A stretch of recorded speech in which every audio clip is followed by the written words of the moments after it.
Last video में हमने समीकरण संतुलित करना ही सीखा था और समीकरण संतुलित ही किए थे।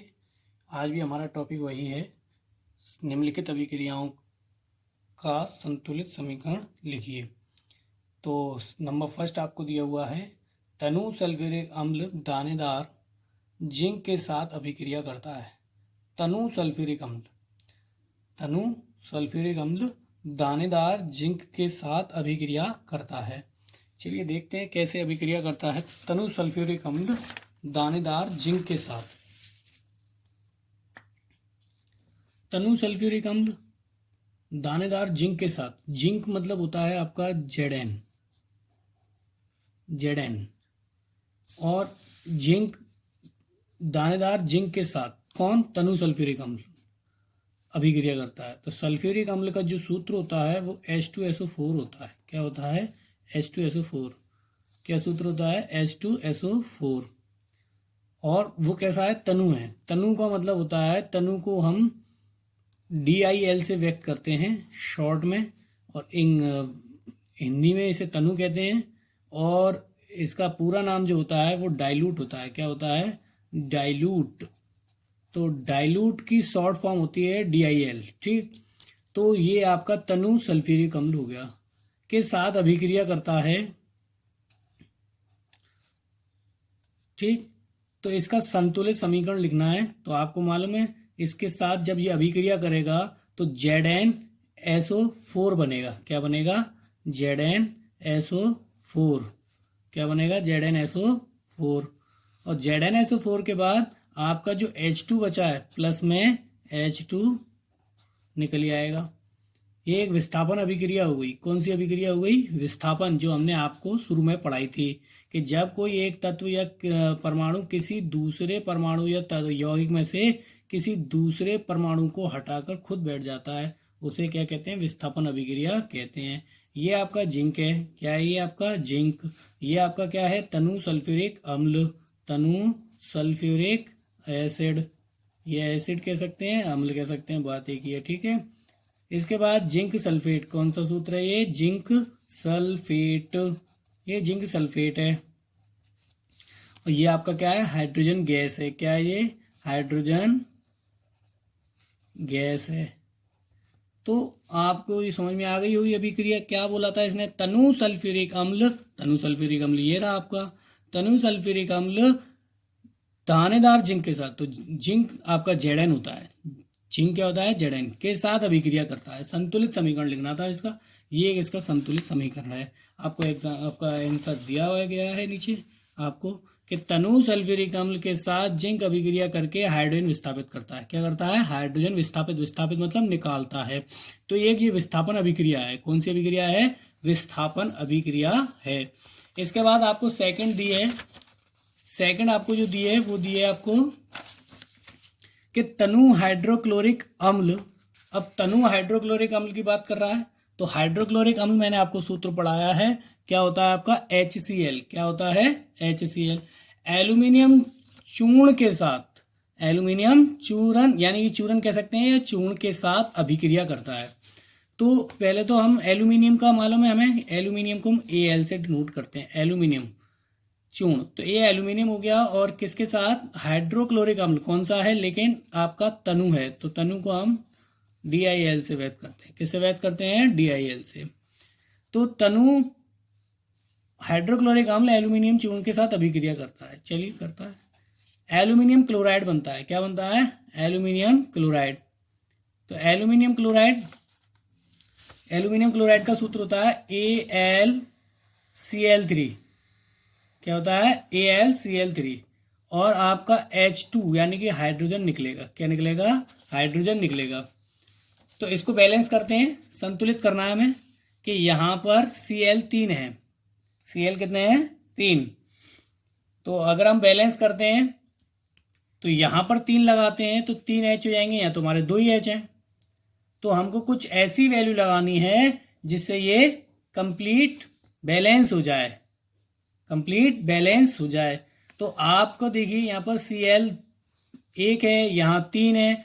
तो अगर हम कुछ ऐसी संख्याओं से मल्टीप्लाई करें कि ये संतुलित हो जाए, अगर मैं यहाँ पर 2 लगा देता हूँ तो 2 3 जा 6 हो गए। कितने हो गए? 6।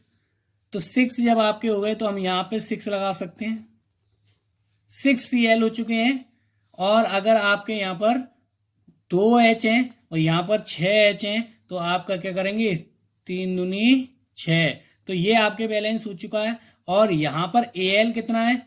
2 है। तो हम यहाँ पर भी 2Al लगा सकते हैं। क्या लगा सकते हैं? 2Al लगा सकते हैं। तो ये आपका एक संतुलित रासायनिक समीकरण हो गया। इसके बाद आपको समझ में आ ही रहा होगा कि यहां पर हमने क्या किया? 2 लगाया, 2 लगाने पर Cl जो हो गए हमारे 3 हो, मतलब 6 हो गए। तो हमने यहाँ पे 6 लगाया, 6Cl हो गए हमारे यहाँ पर भी। और यहाँ पर जैसे 6H हुए हमारे पास तो हमने यहाँ पर 3 लगाया, 3 दूनी 6 हो गए। यहाँ पर 2Al है तो यहाँ पर भी हमने 2 लगाया तो आपके बैलेंस हो गया। ये आपका एल्यूमिनियम है। ये क्या है? आपका एल्यूमिनियम है। और ये आपका क्या है? हाइड्रोक्लोरिक अम्ल, हाइड्रोक्लोरिक एसिड।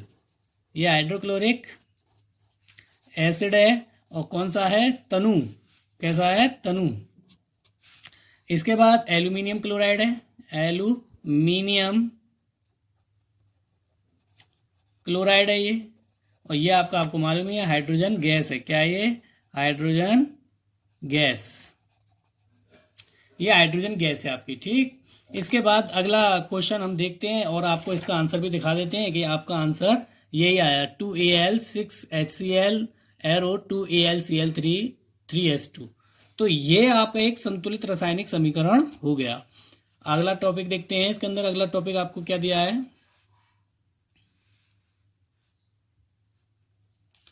कि निम्न कथनों को रासायनिक समीकरण के रूप में लिखिए। अब ये आपको कुछ कथन दिए हुए हैं, 1 2 3 4, 4 कथन दिए हुए हैं आपको, अलग अलग कलर में दिखाई दे रहे होंगे। 1 2 3 4, ये 4 आपको दिए हुए हैं। इनको क्या है? समीकरण के रूप में लिखना है। तो समीकरण के रूप में कैसे लिखेंगे? चलिए देखते हैं। समीकरण के रूप में लिखेंगे। पहला आपको दिया गया है कि नाइट्रोजन हाइड्रोजन गैस से सहयोग करके। मैंने आपको बताया था कि नाइट्रोजन की जब बात करें वो, तो नाइट्रोजन जो होता है वो N2 होता है। क्या होता है? N2। N2 हाइड्रोजन गैस से सहयोग करके, हाइड्रोजन H2, सहयोग मतलब प्लस का चिन्ह, क्या बनाता है? इन्हें करके अमोनिया बनाती है। क्या बनाती है? अमोनिया। अमोनिया का सूत्र NH3 होता है। क्या होता है? NH3। बैलेंस करते हैं। यहां पर N कितने हैं? 2 हैं। यहां पर जैसे हमने 2 लगाया तो H हमारे 2 3 जा 6 हो गए। तो हमें भी यहाँ पे भी 6 करने हैं तो 3 2 जा 6। तो ये एक संतुलित आपका रासायनिक समीकरण आ गया। तो यही आपको इसका आंसर देना था। इसने कहा नाइट्रोजन हाइड्रोजन गैस से, तो नाइट्रोजन भी एक गैस है तो गैस का संकेत लगा सकते हैं। इसमें भी गैस का संकेत लगा सकते हैं। अमोनिया भी एक गैस है तो ये भी एक गैस का संकेत हम लगा सकते हैं। ये अवस्थाओं का संकेत है। इसमें बता सकते हैं कि कौन सा पदार्थ क्या है। ठीक है। इसके बाद हमारा सेकंड है इसके अंदर कि hydrogen sulphide gas. Hydrogen sulphide gas को हम किससे व्यक्त करते हैं? H2S से। किससे व्यक्त करते हैं? H2S से। किससे व्यक्त करते हैं? H2S से। हाइड्रोजन सल्फाइड गैस है हमारी तो हम इसे व्यक्त करेंगे H2S से। किससे व्यक्त करेंगे? H2S। देखिए H2S, ये हाइड्रोजन सल्फाइड गैस का वायु में दहन। अब वायु जो होती है वो आपकी O2 होती है। वायु क्या होती है? O2। इसका दहन कर रहे हैं H2S का। तो आपको साफ साफ इसमें दिखाई दे रहा होगा दहन होने पर जल एवं सल्फर डाइऑक्साइड बनता है। जल बनेगा और सल्फर डाइऑक्साइड। तो सल्फर डाइऑक्साइड का सूत्र तो SO2 होता है। ठीक। जल का सूत्र आपको मालूम है H2 होता है। ये दोनों चीज बन गई। अब इसे बैलेंस कर दीजिए। अब इसको बैलेंस कर देते हैं। यहां पर जो है आपका O 2 ये रहे और 1 ये रहा, 3 है। यहां पर कितने हैं? 2 हैं। तो हमको कुछ ऐसा करना है कि ये आपके जो है O ऑक्सीजन जो है बराबर हो जाएं। तो हम यहां पर 2 का गुणा करते हैं। 2 दूनी 4 हो गया। यहां पर 2 हैं, यहां पर भी 2 हैं। तो टोटल कितने हो गए? 4 हो गए। अब टोटल 4 हो गए। इसके बाद टोटल 4 हो गए। एस आपके पास यहां पर एक है, यहां पर भी एक है। एच आपके यहां पर 2 हैं, लेकिन यहां पर 4 हैं। तो हमको क्या करना है, यहां पर बैलेंस करना है। जैसे ही हमने बैलेंस करा तो 2 दूनी 4 हो गया हमारे पास, यहां पर भी 4 हो गया, लेकिन हमारे पास एस की संख्या बढ़ गई। एस हमारे पास 2 हो गई, यहां पर एस कितना है, 1 है। तो हमको एस भी बैलेंस करना है, तो हम जैसे ही 2 लगाते हैं तो ऑक्सीजन की संख्या अपने आप ही बढ़ जाती है। तो ऑक्सीजन की संख्या 2 दूनी 4 और 2 6 हो गई, और हमको यहाँ पर 6 करने हैं। तो यहाँ पर हम 2 के स्थान पे क्या करेंगे, 3 लगाएंगे। क्या लगाएंगे, 3। 3 दूनी 6। ये एक संतुलित आपका रासायनिक समीकरण आ गया है। आप ये भी लगाना चाहें तो ये सब कुछ लिख सकते हैं। ऐसे ही आपको संतुलित करना पड़ता है। एक विधि भी है संतुलित समीकरण सिखाने की, वो मैं आपको सिखाऊंगा, वो फर्स्ट ईयर में है, लेकिन मैं आपको अभी सिखाऊंगा, क्योंकि आपको कभी अगर संतुलित करने के लिए समीकरण आ गया तो आप उस विधि से कर सकते हैं। ठीक, आगे देखते हैं। आपका सेकंड हो गया है, सेकंड के बाद आपका थर्ड है। थर्ड आपको दिया गया है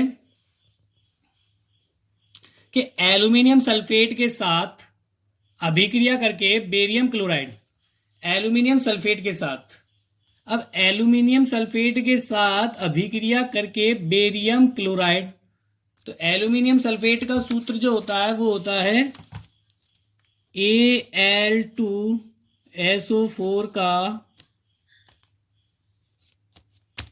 Al2SO4 का whole thrice barium chloride BaCl2, barium chloride BaCl2, ये बेरियम क्लोराइड और एल्यूमिनियम सल्फेट, अगर बात करते हैं कि एल्यूमिनियम सल्फेट के साथ अभिक्रिया करके बेरियम क्लोराइड, एल्यूमिनियम क्लोराइड क्या बनाता है, एल्यूमिनियम क्लोराइड, तो एल्यूमिनियम क्लोराइड का सूत्र होता है AlCl3। क्या होता है, AlCl3।